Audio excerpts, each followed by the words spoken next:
Now, though, you can already see the respect being given over, right? Blacklist International, this is the draft that they've went for. A lot of magic damage. Without the S picked up in the early phase here for Blacklist International, Echo will take that away. Secondly, though, you can expect Edward to actually get counter or just targeted here. Maybe the Benedetta ban comes through because Blacklist still need a physical damage threat, but they still are going to try to nail down Venus's hero here. The Estes, now the Diggy. Okay, so looking at Echo, they really want to make sure that when they dive, it is successful. But before that, we got a quote from Oh My Venus saying, we're kind of expecting that teams will ban the Estes, and we're actually prepared for it. I'm looking forward to see Estes in the banning section. And now, it has been banned. And what better place to show your maximum potential in the grand finals of the world stage?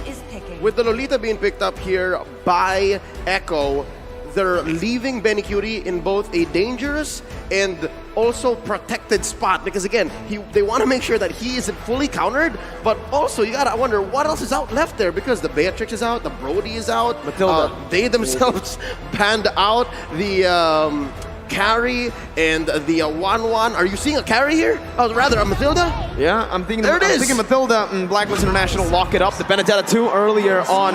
They need a physical damage threat. And guess what? The Barats actually work super well with the Matilda, and that's the reason Echo banned out all these marksmen.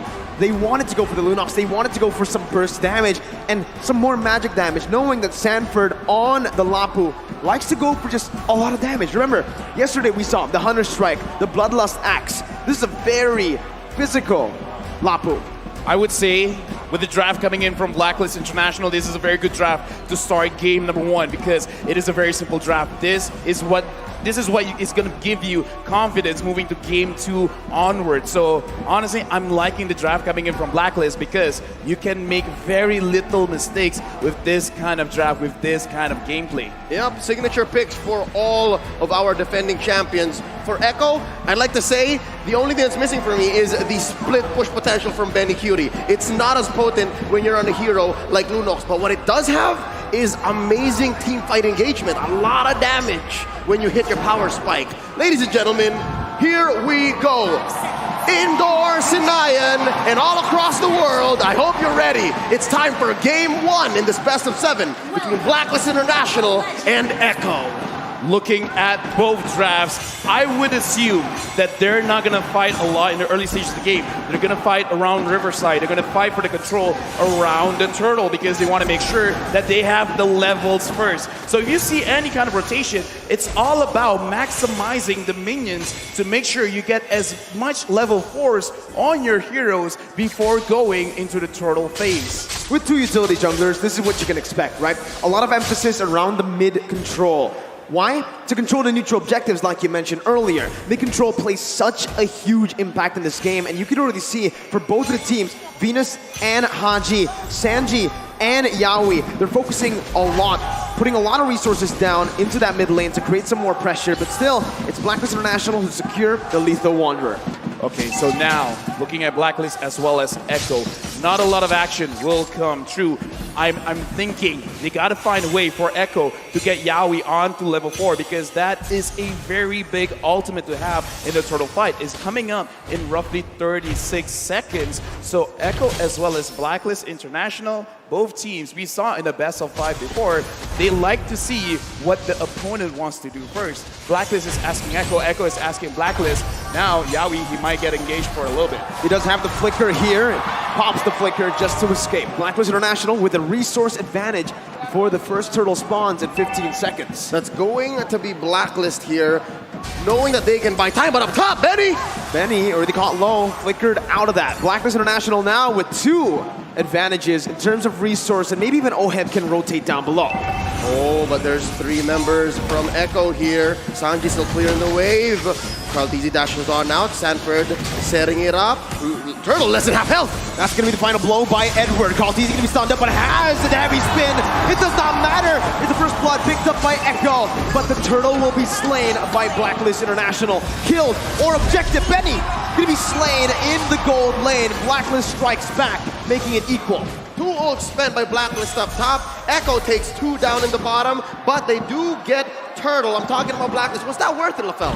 I would say it's not that worth it because in my personal opinion, getting kills is very good because you can establish map pressure because what's the objective of getting the turtle? Sure, you want the gold, sure, you want the XP, but you want more control. Now, Edward going up against Sanford taking quite a bit of damage and Sanford's going to get chased. Circling Eagle onto Sanford here. Haji does not have the feather airstrike. Down to basic attacks coming in. Sanji not going to be here to help him in time. Sanford falls in the XP lane. The Festival of Blood lifesteal is just not enough at this level. 3 minutes in, and I'm not sure if there's enough. Yeah, no, none at all into the emblems. Many though, look at that. That's going to be the damage coming in. The Numenal Blast charged in, but knowing that Oheb has the Purify, they decide not to commit just yet. Yeah, looking at all of the emblems as well as the way that they're setting up, Sanford, his personal goal in this game is to get at least 3 kills. Once he has that 3 kills, he will maximize his emblem. Oh my Venus getting poked out just a little bit. But now, looking at the map, if Echo could give those 3 kills over to Sanford, we can see Echo being a little bit more explosive. You can expect that Sanford's going to look for it. He's going to pressure Edward hard here. Sent him home just now because they want to time the way that this turtle goes. Again, we're 20 seconds away. Benny Cutie pressuring Oheb as well.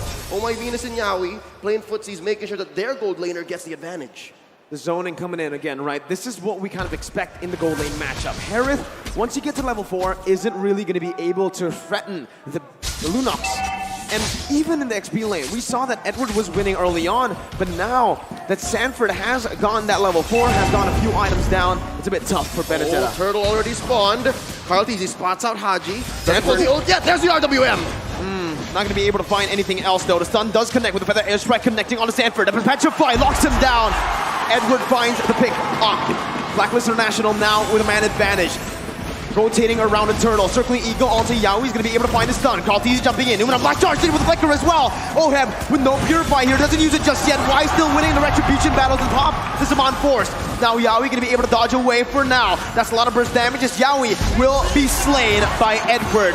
Echo losing out in the straight. Blacklist has amazing battlefield awareness. They knew exactly where every member of Echo was.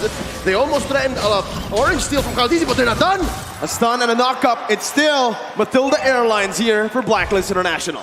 Blacklist is showing what they want to do with this draft. You want to establish control. You want to make sure that the Riverside, you're winning. And the specialty of having a Matilda is when someone overextends, they're not really overextending. In their previous fight, in the Turtle, they were very focused. What do we want to do? Turtle first, but now they want to kill. And they get it, right? It's onto Venus, the roamer. Anything that Echo can get here in the first 5 minutes, they will. In the first 2, they were willing to trade and get some advantages, but now wait, a stun onto Oheb, forced out the 7 force. Pops the Purify as well. The real world inflation almost catches Oheb, but he is able to get out of that one. Haji rotating towards the gold lane with a feather airstrike to clear it out, protecting his tier 1 up top. This is difficult because we said for Echo, for them to win, they have to win the lanes. Here in the early game, not exactly the story because Blacklist now ahead maybe 1.5k. LaFell, what's going on? I would say it's not enough because Blacklist, they understand this as well. So as long as they delay, as long as they wait for Oheb to get 2 items, then it's basically they're already doing at least half of their win condition. So it's not about Echo not doing it. It's more about Blacklist saying this time and time again. We understand how your draft works, so we're just going to play around it. So even though, okay, so here's the thing. Echo, they needed to win by 2K, by 2,000 gold. That's LaFell's threshold. So if Blacklist having 1.5K lead ahead, they're really at the driver's seat. Well, right now, it does seem that way, but Echo are going to be able to force it out. Oheb going to be caught low, but Venus comes in to save Oheb again. Haji with the rotation, circling Eagle to lock Yawi down. Good selection right now. So the airstrike will come through. Yawi going to be able to get the stun down onto Venus before he gets taken low. Now, guess who's here? It's Sanji with real world inflation. Jumping in, but that you go. It's going to be the guiding way. Haji going to be slain though by Benny, who uses the chaos to take him down. Sanji still poking Venus down. Echo are looking to get the siege down onto the tier 1. Meanwhile, on the turtle side, Carl Teasy is going to be taken low with Sanford. It's a 2v2. That's going to be Bravest Fighter popped into the back line right now. As Carl Teasy going to be able to find it, and Wise is going to fall. Edward finding the stun onto 2 with an eye for an eye to dodge away from the CC. But still, Echo They win out on that trade. Not just that trade, but on two fronts. They pushed up top, got a kill down bottom, and took the last hurdle of the game. We got a lot here because, again, 500 goals, that's great, but Sanford having one kill. He has one stack on his emblem, and now looking at this, Carlos, he's in too deep. He's looking for a steal here. He does get the orange buff, not punished enough by Blacklist International. Oheb and Haji falling in the gold lane once again. We spoke about this. Winning lanes is how Echo can get it done, and Benny, 3 kills on him right now. Finest example of caster curse. You start talking about it, you start questioning it, and it comes up almost immediately. Yawi with the Numinal Blast. Definitous welcome to cancel it out. That's the anti-CC coming in. As Sanji does the damage onto the tier 1. Bravest fighter by Sanford just to get out. Gets that anti-CC down, unstoppable. Meanwhile, Blacklist International trying to make their way up to the gold lane. Gonna be poked down by Benny as Carl TZ sieging down that tier 2 in the gold lane. Carl TZ gonna be careful here. Takes the turret down. Gets out with relative ease. What a swing for the House of Highlights. Unbelievable. I can't believe that maybe 4 or 5 minutes ago we were talking about how Blacklist was ahead, possibly way past the lapel threshold, but now it's Echo who's pushing it, 2.5k ahead.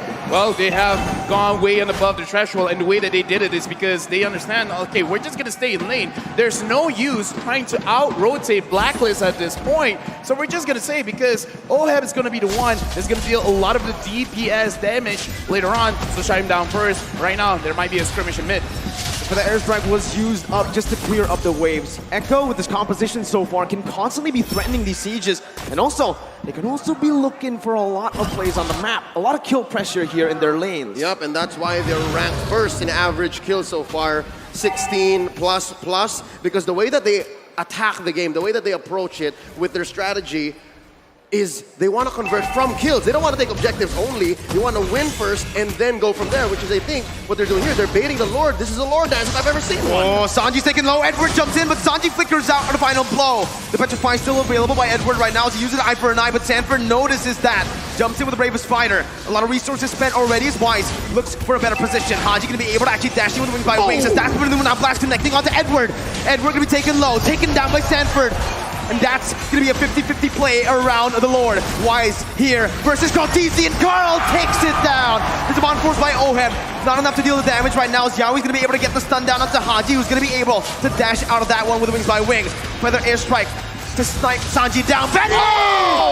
With the dash, takes the kill onto Haji. Was that Benny Cutie DD? No, didn't even need the flicker.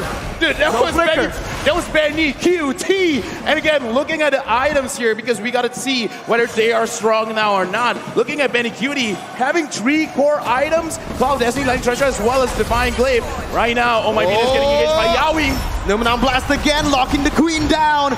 Venus gonna be chased down under the tier 2. Wise here providing the support. Carl TZ looking for an angle, but will back off for now. Tier 1 falling in the mid lane. Echo pushing the pace and the tempo. Thou shalt not take my queen, says Wise. Echo pressuring mid lane tier 2, even tier 2 down bottom. That's Sanford going solo, Lord up top. Echo is 5k ahead here, 11 minutes in. It's still not over because Blacklist International, they can still come back because they have a very beefy front line, as well as a lot of damage coming in from Haji and Oheb. Oheb just finished the Holy Crystal. Looking at the damage from Haji. Haji can't connect it just yet. Carl TZ is spotting people out. The Lord is here. Will Echo engage? They will. Luminal Blast charged up already. Just to zone the members away. Oheb jumps in with his on force. Wise in the front lines, providing the support. Real world manipulation, baited in. Sanji not dealing enough damage for now. Blacklist just backing off. Echo doing the same thing, noticing they have the lead. It's disciplined plays from Echo. Relatively safe defense and siege from Echo. They did their best to get the most out of that Elemental Lord, but we have a Luminous one possibly coming up in a minute and a half, forcing out a feathered airstrike. Echo is relentless. They're not leaving. Yeah, but look at the way Blacklist, they're defending themselves because they're not necessarily sacrificing their own HP just to defend their base. Like, they're defending everything without taking too much. So now Blacklist, they're preparing themselves. In case Echo wants to engage, they can fight back. The problem is, Echo, they're not engaging. They know that they have a lead and they're not going to lose the lead. Looking at the items as well. Oh, but before that, Looks like everyone is just putting everything out. Looking at Haji, he already has 2 main items. He's waiting for his own Holy Crystal. Once he has the Holy Crystal, the kill pressure is going to be a lot onto Echo. So right now, Blacklist, it looks like that's what they're waiting on. They're waiting for their carries to actually complete the items first. It looks like Echo has cornered Blacklist into their base, and this is the trademark Blacklist defense. A lot of teams worldwide have been on the receiving end of this defensive rubber band, and it's not impossible that Blacklist still comes back, but with Echo at 6K playing this defensively, playing this disciplined, waiting for this Lord coming up in 5 seconds, it looks like Echo also knows how to combat that. It's going to be really tough now with a 7,000 gold lead technically built up by Echo. But with Blacklist minimalizing their losses, it seems like despite that 7,000 gold deficit, they're still able to contest, they're still able to open up the map without grouping up as 5. Yeah, looking at the map as well, Blacklist, they're not really moving away from each other. They should understand that this Lord is going over to Echo for free. Having that Lunox makes it very difficult for you to contest. And that's the power spike we're looking at. Echo, this is the inevitable. They have set themselves up for success here. And for Blacklist, the answer is to send Agent Zero, send Edward into the long lane and try to push that, because not a single tier 1 has fallen for Echo. They didn't even have to use the Retribution, by the way. So Carlteasy was able to steal the purple buff away.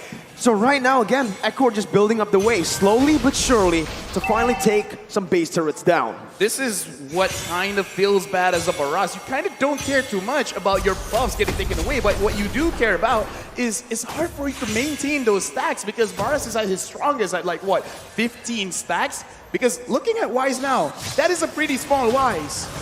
That's a small dinosaur there, and you're right.